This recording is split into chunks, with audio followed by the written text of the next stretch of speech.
Over the years that I've been enjoying this vast and vibrant hobby, I've entered quite a few different painting competitions, between local ones in my local store, between ones at events that I've been to, and a few other online ones. But there's one that I have never entered, and it's the big one. Today, we're talking about Golden Demon 2022.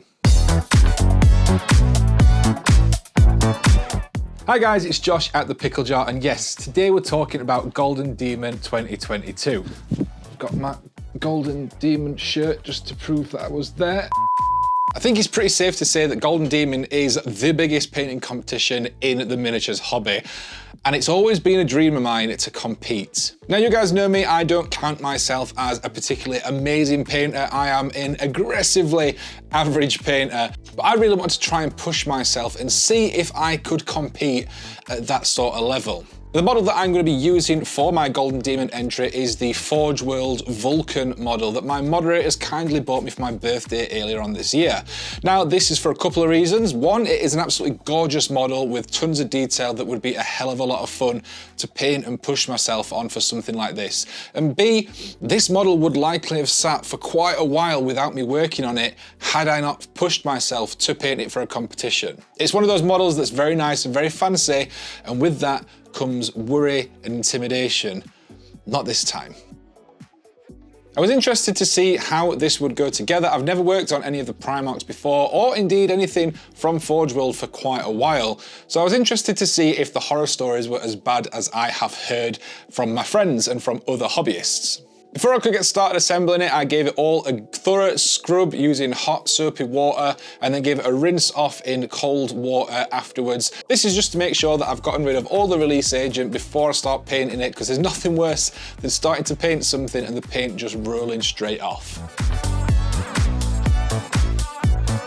Once everything was cleaned, I started snipping everything off and started assembling the model. And I was a little bit confused at this point because there were no instructions in with the box. I'm so used to Games Workshop products coming with a clear set of instructions, parts numbered and labeled and all that sort of stuff.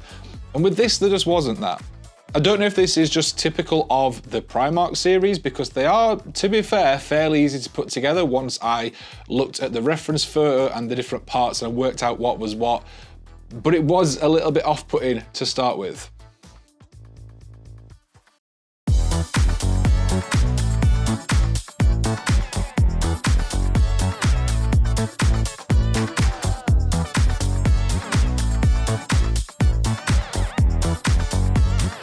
I ended up pinning the Vulcan model so that I could put him on some cork to paint separately from the base, and I also didn't attach all of his parts. I left the cape, his head, the hood that goes over him, his other arm, all separate, just so that I could get in there and paint every little detail. By this point, I had procrastinated quite a lot in the cleaning and building process, and I needed to actually start putting paint on it. To prime it, I'm using the Vallejo Black Primer so that it's got a nice, tough, durable surface. With this being resin, I wasn't sure if it would be more likely to chip or anything like that, so I opted for the Vallejo Black Primer.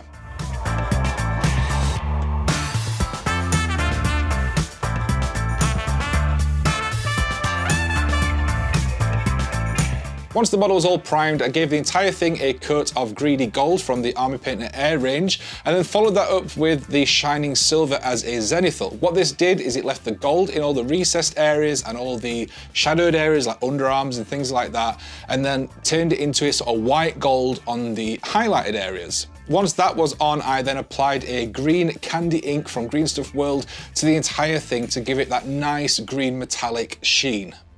I did try this method on a test model just to see what that would look like. I didn't want just a straight metallic green. I wanted a little bit of depth in there, which is why I put the gold on first. My main goal for Golden Demon was not to try and win, because I know what the level of painting is like with the stuff that gets put on display. My main goal was to put something in the cabinet that would catch people's eye, and this metallic green did just that.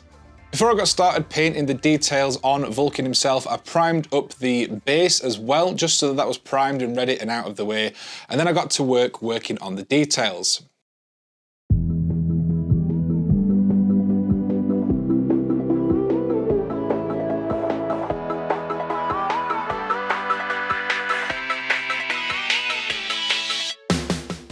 I'm mean, this model is absolutely packed with so many details. It was a hell of a lot of fun to work on. There's all the flame work on there.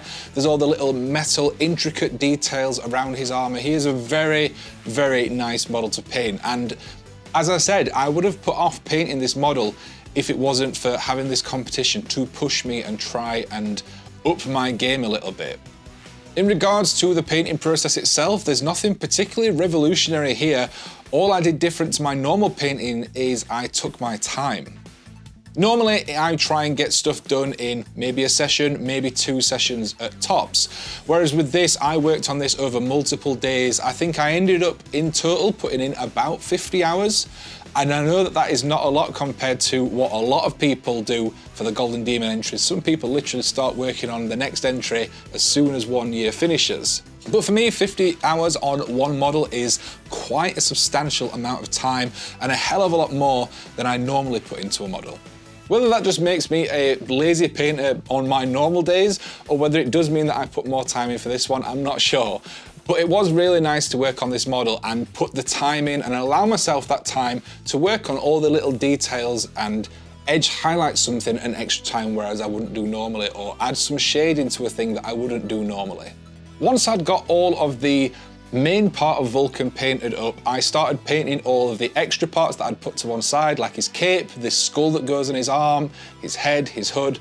And once they were all painted, I then attached them all together so that Vulcan himself was fully complete.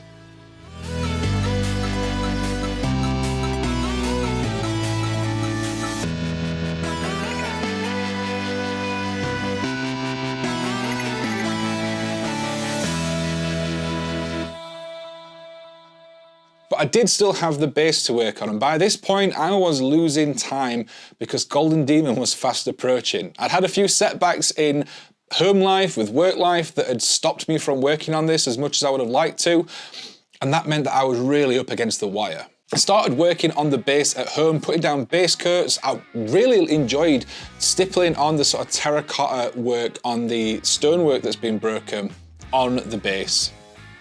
And I managed to get some metallics done, but then I had to leave to go to Nottingham for Golden Demon. Luckily, I was in Nottingham from the Thursday as Golden Demon entries closed Saturday afternoon, so I had a couple of days with no distractions where I could just focus on getting this finished. Now, I actually did take my camera with me to Nottingham, as well as my handy travel case from Frontier Wargaming, and the plan was to film the last steps of me painting this model in my hotel room, both to show off the painting technique and to show off how useful the Frontier Wargaming case is. What actually happened is I left my hard drive at home, which meant that I couldn't film anything. I didn't have time to head back and try and get my hard drive or source something else, so I just carried on painting. Please enjoy this picture of my temporary painting setup in my hotel room as compensation. I have to say though, the Frontier Wargaming travel case was really, really handy. It managed to fit all my project in there, all the paints that I needed, all the tools that I needed. It comes with its own light. I can't recommend these enough. They are a little bit of a hobby luxury, I will admit, but I think that the value that you get out of it, especially if you are likely to be traveling and want to continue doing your hobby, then they are absolutely perfect. I'll drop a link from down below. This is not a sponsored video by any means. I just really like them. Now, I got my entry in a little bit before time, managed to get it in on the Friday, and I bet the big question that you're all wondering is, did I win anything? The short answer is no. The long answer is also just no. I didn't win anything. As I said earlier, the goal for me with Golden Demon was not to win a Golden Demon. I had hoped that I would maybe get a finalist pin, but obviously my entry was not quite up to the level needed. And do you know what? I'm not even mad. I got to hang out with so many people, such talent all in one space, chatting with people about their entries, looking at all of the entries, some of which I am still reeling from. I don't understand how people are able to paint to the sort of level that I saw on display. I got to catch up with old friends that I've known for a while, as well as making plenty of new friends, people that I've spoken to online but never in person, and people that I've just never spoken to. The entire event was absolutely amazing, and I feel privileged that I actually managed to get to go.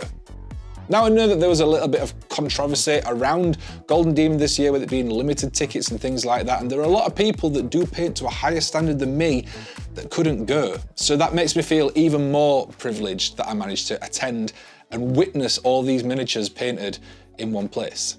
Golden Demon has always been one of those things that I have sort of put on a pedestal and wanted to do, but never thought that I would do. This year has been absolutely amazing, getting to go and compete. I really can't put it into words. It is kind of like a dream come true. Am I sour that I didn't win anything? Absolutely not. Would I have liked something? Yeah, sure. But I don't feel like I was cheated or like I was looked over or anything like that. I got to put something on display at Warhammer World. Yes, only for a couple of days, but it was there and it was on display. People looked at it, people liked what they saw, I got some nice comments back.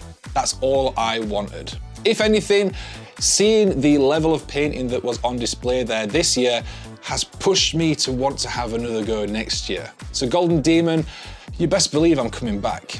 I hope you guys have enjoyed this video and enjoyed seeing the process of me trying something a little bit different in painting something to a display standard, or what I would consider a display standard at least anyway. If you enjoyed it, leave us a comment down below, leave us a like, let me know what you think of my entry, and if you've seen any of the others online, let me know what you think about them as well. If you want to help support the channel, then there's always Patreon. Link for that down below in the description. It gets you VIP access on Discord, it gets you access to exclusive content, behind the scenes stuff, as well as extra tutorials and in-depth analysis videos.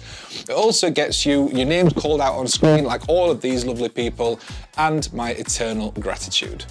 If that's not your thing, then there are affiliate links in the description as well if you want to pick up any hobby supplies. It helps us by giving us a little bit of a cutback and it doesn't cost you guys anything extra, so it's a fantastic way to support the channel. That's going to do it from me. I'll catch you in the next one, and until then, enjoy your hobby.